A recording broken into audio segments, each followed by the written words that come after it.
This video is going to take a look at general algebraic word problems. So types of strategies you'll be able to use in any type of word problem as opposed to one specific type of word problem. So the basic steps are to write a let statement using an appropriate variable. Usually we let the variable be whatever we know the least about. So if Tom has 2 more pieces of candy than Rick, then we would let Rick be X and Tom would be 2 plus X. Then we write an equation based on that verbal model, and we always have a variable along with other things that equals some number. We don't just say X equals 8 plus 5. We solve the equation and we answer the question that is asked. Sometimes the answer is not X.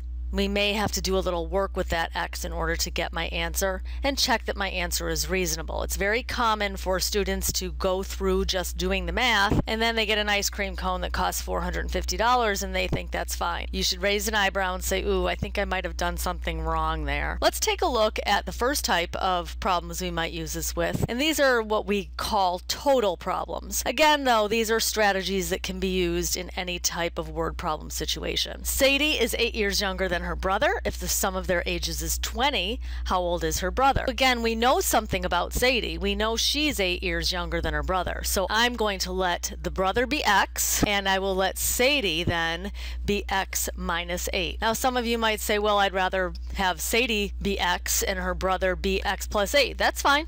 There's no problem there. You could do that too. And then we say the sum of their ages is 20, so how old is her brother? So the sum of their ages is then going to be 2x minus 8 equals 20. You can use the step before that, which would be x plus x minus 8 equals 20, but you need not. You can go right to this. Now again, the one nice thing about having let statements is that you can put your answers right with those let statements, and then you don't have to rewrite that because word problems require word answers. So if we solve that appropriately, we get 2x equals 28 and x equals 14, which would mean Sadie's brother is 14, and that in this case is exactly what I'm looking for. Number 2, Catherine has twice as many markers as Jessica.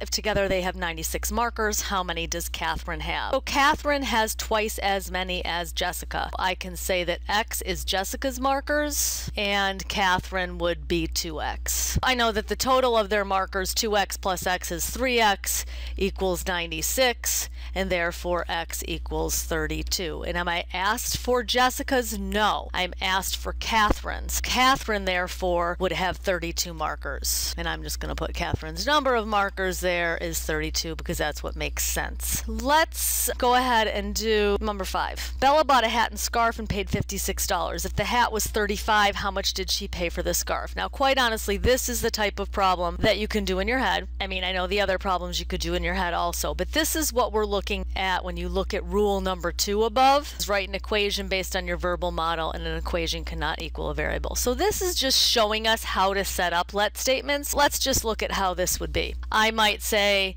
that the hat was $35. How much did she pay for the scarf? I would let X equal the scarf. 56 minus X would be the hat, and I know that the hat was 35, so I know that 56 minus X equals 35. I'm going to move my X to the right and bring my 35 to the left, and that's going to be X equals 21. So $21. These are kind of a little bit nonsensical, but they are things that you're expected to be able to translate. So the scarf is $21. Again, I'll let you guys do 6 because that's kind of like that one, and we'll come back and check that. Dominic swam the same distance Monday, Tuesday, and Wednesday. On Thursday, he swam 950 yards. If he swam 4,550 yards over the 4 days, how many yards did he swim on Tuesday? So I really don't have to let X be Monday, Tuesday, or Wednesday. I can let it be any one of those. So I'm going to let X equal the number of yards he swam on Monday. Tuesday and Wednesday are obviously the same, and Thursday it was was 950. Obviously, he swam X yards Tuesday, X yards Wednesday, so that's 3X plus the 950 he swam on Thursday was 4,550 yards. So I can do the math there, and I get 3X equals 3,600 and X equals 1,200 yards. So Tuesday is 1,200 yards.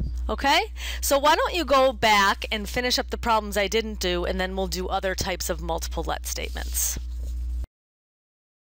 You had to work on 3, 4, and 6. So in number 3, I got $40 for the number of candy bars that Evan had. Adam ran 33 miles and Endon's sister earned $64. Then in number 8, the loser had 410 votes. Let's look now at other types of multiple let statements. A larger integer is twice as large as a smaller, and if their sum is 45, find the integers. So very similar to what we've been doing. The larger is twice as large as the smaller. I know nothing about the smaller, so x is the smaller integer, and 2x is the larger integer.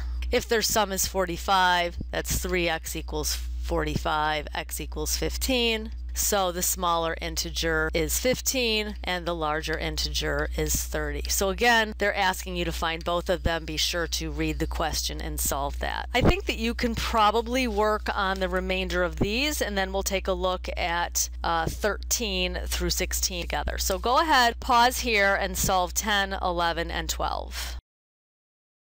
The answers to 10, 11, and 12 are shown here. Now, 11, some of you might have struggled with a little bit. And sometimes the way I think about these, if they're confusing, is I make a little kind of cheat equation before I write my real equation. So I might write here, for this part of it, twice the smaller increased by 3 is the same as 1 less than twice the larger. 2 times the smaller increased by 3 is the same as 1 less than, remember this less than has to come after, twice the larger. Twice the larger minus 1. And then I can think about what is my expression here, what is my expression here, and I can plug those in. Remembering that I need to use parentheses if I'm taking twice the smaller. Twice the smaller is this entire expression. Twice the larger obviously is just x. Let's go on and work on these, and I'm going to show you 2 types of methods for a couple of these.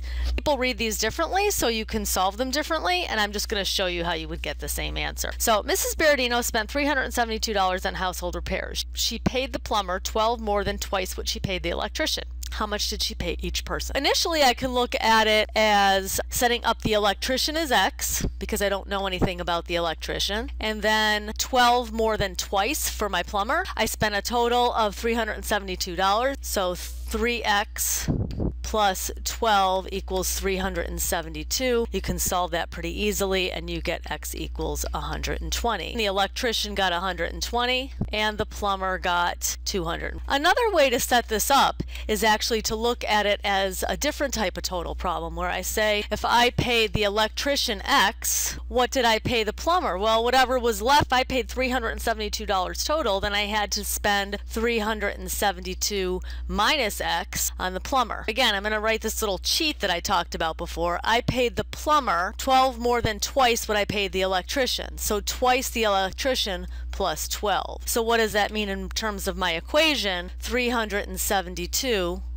minus x equals twice the electrician plus 12. And then I can go ahead and solve that, and as you see, I still get 3x equals 360 and x equals 120. So I get the exact same answer either way I do it. I'm going to leave number 14 for you guys to work on alone, and I am going to show you number 15, and again I'll show it 2 ways. So first, the bookstore has 4 times as many Snickers as Hershey's. So I would let x be the Hershey's bars, and I would let 4x be the Snickers. They have 135 altogether, so 5x equals 135 and x equals 27. So Snickers would be 4 times 27, which is 108. So now we're going to try it the other way. And I'm going to say that I let x equals the Snickers, and then 135 minus x is my Hershey's. I know that 4 times as many Snickers, so I have to multiply the Hershey's by 4 to get the number of Snickers. That's going to be 540 minus 4x, again 5x equals 540, and then I get immediately my 108 because I let x be Snickers. So as you can see, either way you want to do that is fine. I'll go ahead and put up the answers for 14 and 16. If you pause here and solve those on your own, you can come back and check.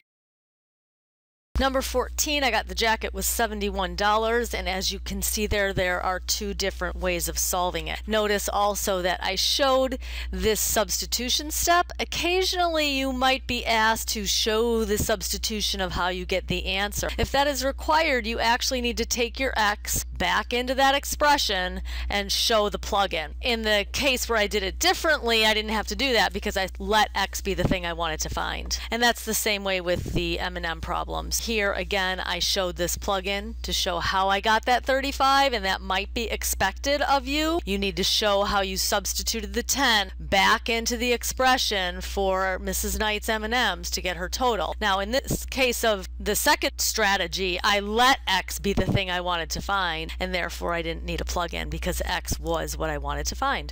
So great job tonight, everybody. We will practice more of these algebraic word problems tomorrow, and I hope you have a great evening.